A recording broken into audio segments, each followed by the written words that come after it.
स्वास्थ्य मंत्रालय ने बताया कि पिछले 24 घंटे में देश में कोविड-19 के कुल 1334 नए मामले सामने आए हैं। इसके साथ ही देश में कोरोना वायरस के केस बढ़कर 16,116 हो गए हैं। अब तक 519 लोगों की मौत हुई है। पिछले 24 घंटे में 21 लोगों की जान गई है। अब तक देश में 2,302 मरीज इलाज के बाद ठीक हो गए हैं। इंदौर में कोरोना से पुलिस अधिकारी की मौत, पत्नी को नौकरी और 50 लाख रुपए देगी शिवराज सरकार। वो पिछले 20 दिन से अस्पताल में भर्ती थे। शिवराज सिंह ने उनके परिवार को 50 लाख रुपए के अलावा उनकी पत्नी को नौकरी देने की घोषणा की है। गृह मंत्री अमित शाह ने अधिकारियों के साथ समीक्षा बैठक की। उन्होंने कहा कि मजदूरों पर भी विशेष ध्यान दिए जाने की जरूरत है। उन्होंने कहा कि लॉकडाउन से छूट सिर्फ वास्तविक परिस्थितियों का आंकलन करने के बाद दिया जाए। छत्तीसगढ़ की राजधानी रायपुर में साइबर ठगी का एक अनोखा मामला सामने आया है। फेसबुक पर निशा जिंदल नामक प्रोफाइल से लगातार सांप्रदायिक माहौल खराब करने वाले पोस्ट किए जा रहे थे। इसकी शिकायत पुलिस को मिली, गिरफ्तार कर लिया।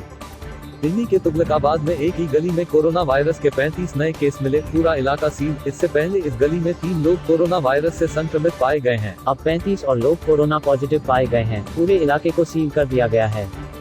लॉकडाउन के दूसरे चरण में उन लोगों के सामने मुसीबत खड़ी हो गई है जो दूसरे राज्यों से मुंबई जैसे शहर में रोजी रोटी की तलाश में आए हैं। अब उनके पास ना तो खाने को है और ना ही अपने घरों तक जाने की व्यवस्था। महाराष्ट्र सरकार उनकी कोई मदद नहीं कर रही है। कोरोना काल में मौसम की मार, बेमौसम बारिश, ओलावृष्टि से कई राज्यों में फसल बर्बाद। कुदरत का कहर इस तरह से बरपा है कि खेतों में ओलावृष्टि से फसल चौपट हो गई है। किसानों की सरकार से मांग है कि आर्थिक रूप से सहयोग किया जाए। जम्मू कश्मीर के कॉस्मेटिक शॉप में लगी आग 5 घंटों की मशक्कत के बाद पाया गया काबू। प्राथमिक जांच में शॉर्ट सर्किट को आग लगने का कारण माना जा रहा है। गोवा देश का पहला राज्य है जो कोरोना मुक्त हो चुका है। राज्य में एक भी कोरोना पॉजिटिव केस अब नहीं है। राज्य के स्वास्थ्य मंत्री विश्वजीत राणे गोवा ने इस बात की जानकारी दी। उन्होंने कहा कि शून्य का वास्तव में बहुत मूल्य है। बिहार में बीजेपी विधायक अनिल कुमार सिंह ने लॉकडाउन का उल्लंघन किया। वे कोटा से अपनी बेटी को लेकर आ गए। अपनी गाड़ी से 2500 किलोमीटर की दूरी तय कर वे पटना से कोटा गए और वापस आ गए। नीतीश कुमार ने नाराजगी जाहिर की और कहा कि कुछ लोग नहीं माने।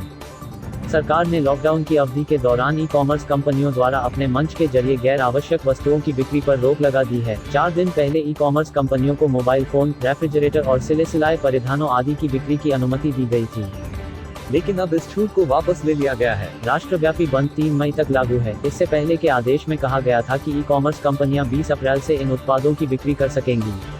दिल्ली में कोरोना की वर्तमान स्थिति को देखते हुए दिल्ली सरकार ने फैसला लिया है कि फिलहाल दिल्ली में लॉकडाउन में कोई रियायत नहीं दी जाएगी। 1 हफ्ते बाद सभी मंत्रियों, अधिकारियों और विशेषज्ञों के साथ रिव्यू मीटिंग में आगे के लिए फैसला लिया जाएगा। सरकारी विमानन कंपनी एयर इंडिया ने विमानन मंत्री की सलाह के बाद सभी उड़ानों के लिए टिकटों की बुकिंग बंद कर दी है। कंपनी के अधिकारियों ने इसकी जानकारी दी। केंद्रीय नागर विमानन मंत्री हरदीप सिंह पुरी ने शनिवार को विमानन कंपनियों को सलाह दी थी कि यात्री उड़ानें शुरू करने के बारे में सरकार से निर्देश प्राप्त होने के बाद ही वे टिकटों की बुकिंग शुरू करें। खबरों से जुड़े रहने के लिए हमारे चैनल एशियन टाइम्स को सब्सक्राइब, वीडियो को लाइक शेयर करें। किसी भी तरह के